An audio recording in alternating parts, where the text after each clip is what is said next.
Welcome everybody to this edition of Attention Talk Video. I'm your host, ADHD and Attention Coach Jeff Copper. Today our topic is, got ADHD and you need to find some friends? How do you do that? Well, I'm not so sure I've got all the answers, but I can share my experience. I was fortunate growing up. My father worked for IBM, which I thought stood for I've been moved till I think I was about 14 because I moved all the time and always was having to find ways to make some friends. And over the years, because I've lived in so many places and traveled in so many places and done so many different things, I find it useful when I meet somebody, start talking, where are you from?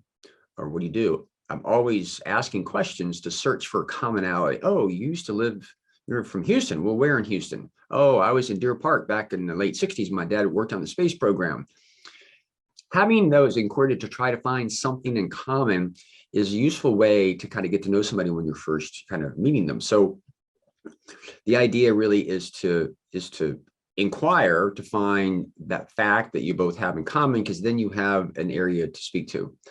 Back in my college days, we would recruit people to come in to swim on our swim team. And I remember my swim coach, who was the legendary Doc Councilman, probably the greatest swim coach of all time, greatest coach of all time.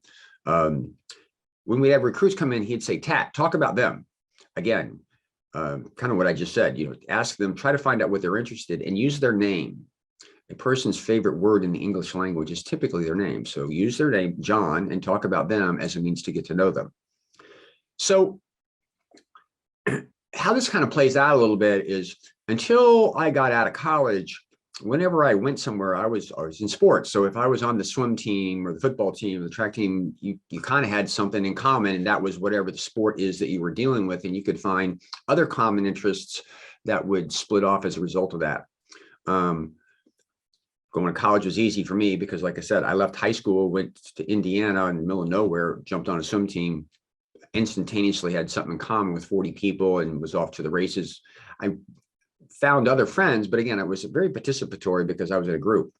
I get out of college and I get a job. I'm in Long Island. I don't know anybody and there's no teams, and I'm working in a very small office with a lot of older people. So I went to like church and gyms and to the pool. I went to all kinds of different places trying to find a commonality, and really struggled when I was there. Oddly enough, I ran into a friend from high school that I swam with in Manhattan one day, and all of a sudden I was swimming the New York athletic club, competing for them, and instantaneously had a lot of friends.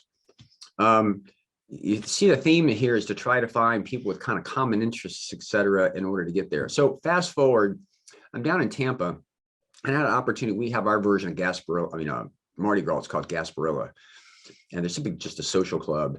And it was interesting to me when I was down here, two ways I got to meet people. One was in that social club. There was about 300 members. And when I got on board, it's like 299 to 1. I don't know anybody. But I found if I volunteered in that organization, because we'd have like a coronation ball or debutante ball, and I volunteered to help put together the programs or invitation, I would be on a committee. And the task that we were doing gave me a reason to interact. Normally you walk in, hi, how you doing, where you're from. But if you're having to deal with somebody, put a program together, you've got something to talk about. It gives you purpose. And it's funny because I would do that with some gentlemen that were like 30 years older than me, and we would go to these events and they'd come running across the room with their wives because we would have gotten to know each other. Maybe my kid plays soccer, their grandkid plays soccer, but we had that really kind of common interest. Another example of it is I had, crazy to sound, seen Jimmy Buffett in concert at least every calendar year since 1980, except for COVID. And we used to get together with relatives and go to his concerts. And I had some distant relatives that I really didn't know very well, didn't really know it, but it was an event going to the concert. We would load up, drive an hour, and we would tailgate. Like, do you have the 7-layer dip? Do you have the booze? Do you have the tables? Do you have the chairs? Do you bring this, that, and the other? And you're setting it up and taking it down. And again, you had a reason to interact. And I got to know my sister-in-law and some other cousins through those interactions because we had kind of something in common. My point really is, if you got ADHD and you're in a situation, you need to know somebody, you got to get out. And you're looking for commonality, and usually it's a little bit easier if you're in physical space, not over the internet. But the idea is you want to find a common interest, or you want to get in a situation where you maybe have some type of job or role that you have to play so that you don't have to create content to talk about. It's there by the virtue of what you do. And through that, you'll get to know other people. Once you connect with certain people, I found that they have friends that are very similar who has friends. So like, it was fascinating when I was going to college in Indiana. I thought the Midwest was great. I don't know what we did, but we had a good time.